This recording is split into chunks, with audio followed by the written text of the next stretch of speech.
continuación, las palabras del profesor David Rivera.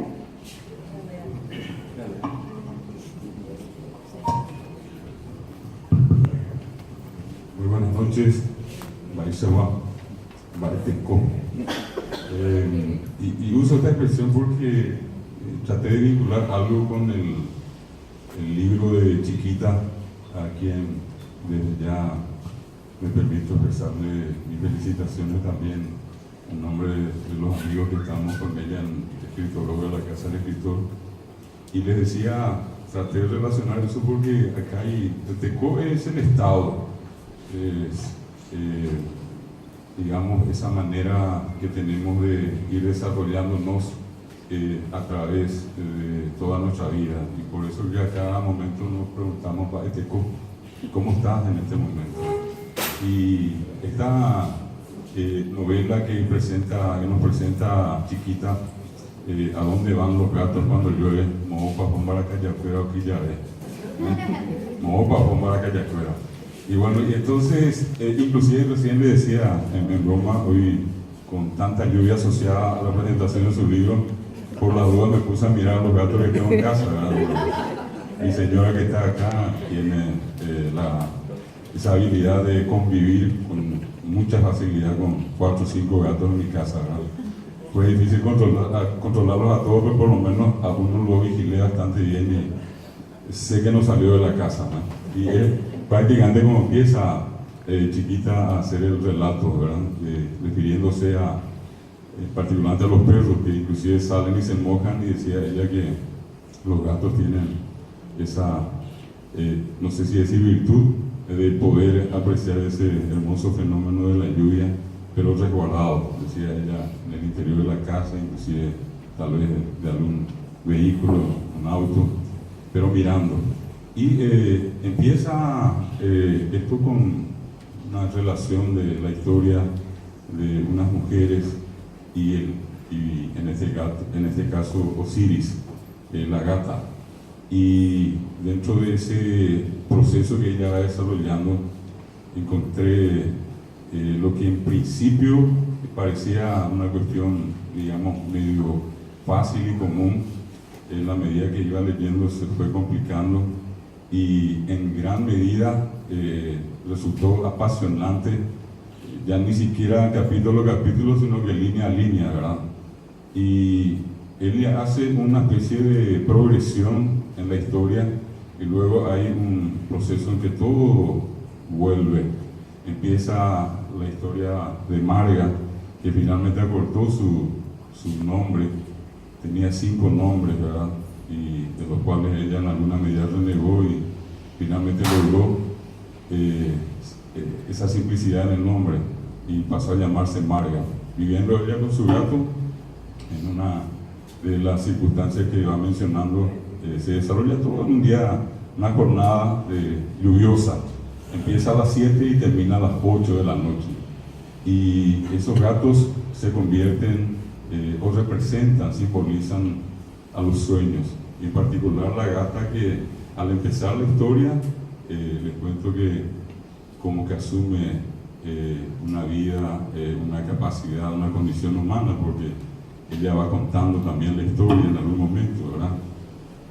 Esa ficción que se hace realidad en ese momento es tremenda, y va desarrollando el proceso, insisto, mencionando la historia de esta mujer que con 80 años a cuesta, continuamente viviendo sola, muestra también seguramente lo que a mucha gente en la vida real le ocurre, y yo tengo esa circunstancia muy de cerca porque tengo un familiar, en este caso una pariente mía, que vivió toda la vida en forma solitaria, tuvo sus amores en algún momento, nunca concretó esa relación en una relación formal de pareja y para formar familia, y finalmente hoy esta persona que tiene casi la misma edad que María vive no muy lejos de mi casa, relativamente está al cuidado de mi familia, e inclusive en esa intimidad que ella tiene, y hay muchas cosas que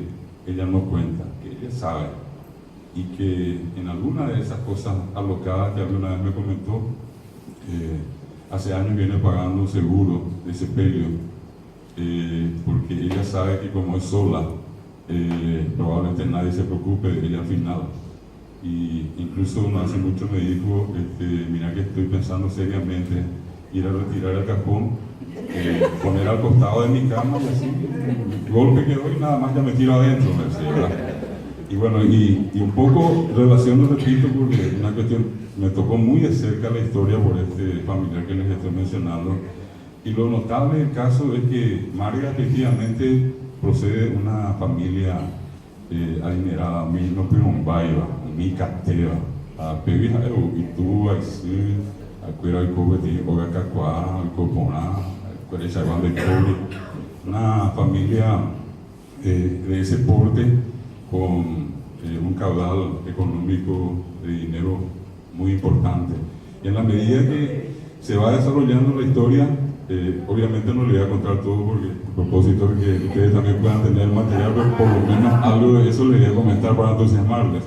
Y la cuestión concreta es que ella, Marga, recuerda, aparte de ese proceso del cual de alguna manera renegó cuando cambió el nombre, pasa a una siguiente instancia cuando relata una circunstancia de su vida donde ella tuvo a una persona conocida, querida, a quien amó, en los términos que ella va expresando, con quien inclusive tuvo una relación, ella quedó embarazada de un jardinero.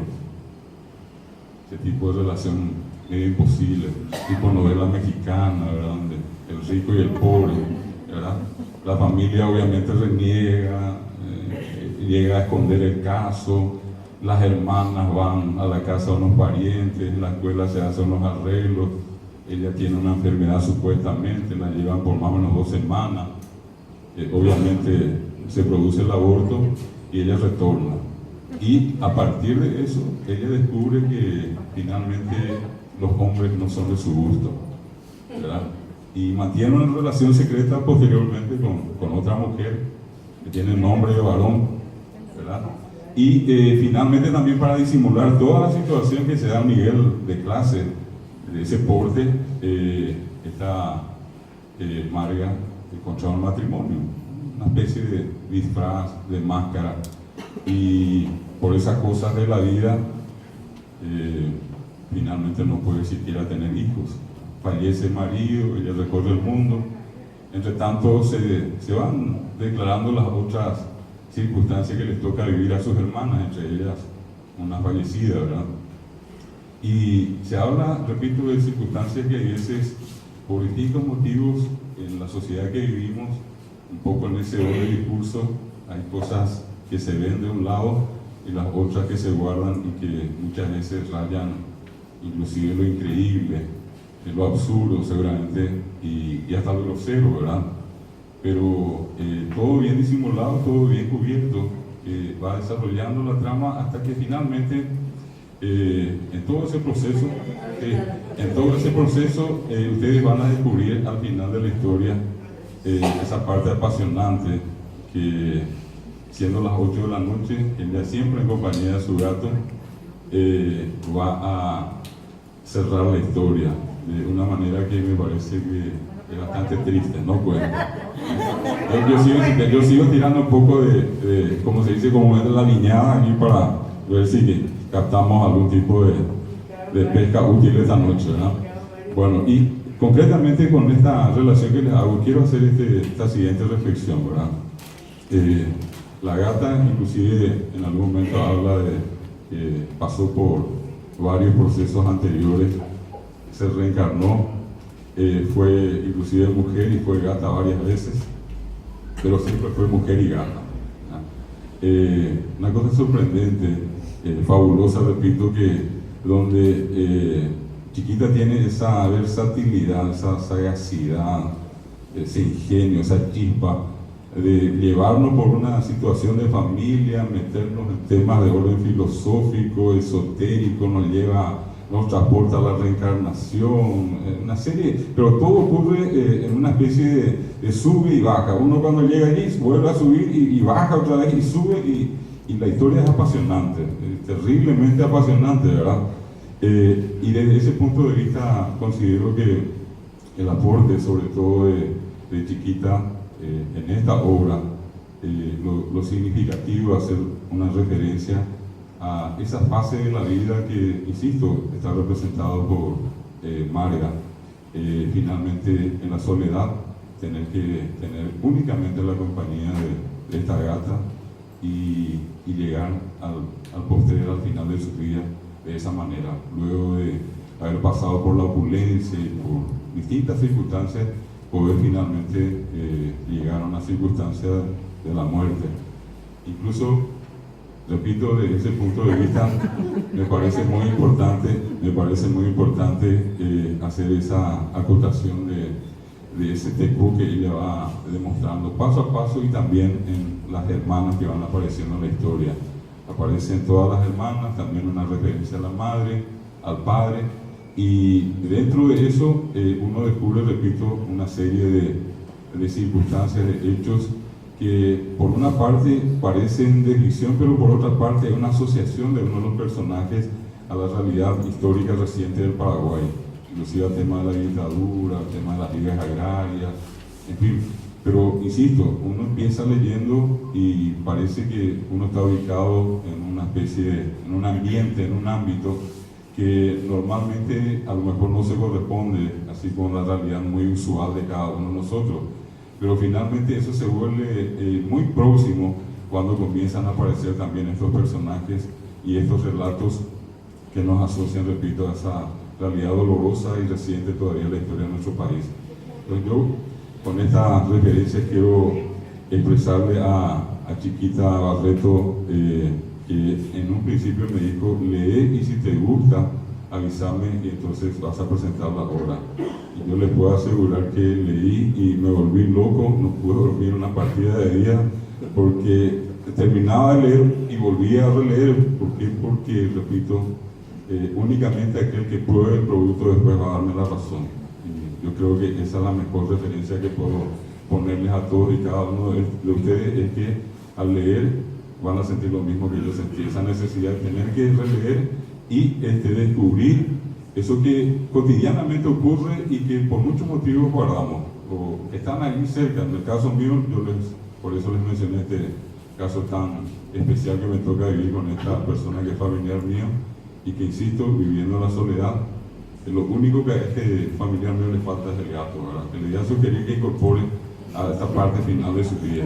Con ese gato, yo creo que se va a asociar mucho y vamos a poder con ella también descubrir a dónde van los gatos cuando llueve.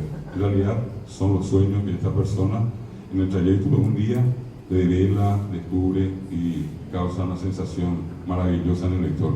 Muchas gracias a Chiquita por esta hermosa producción.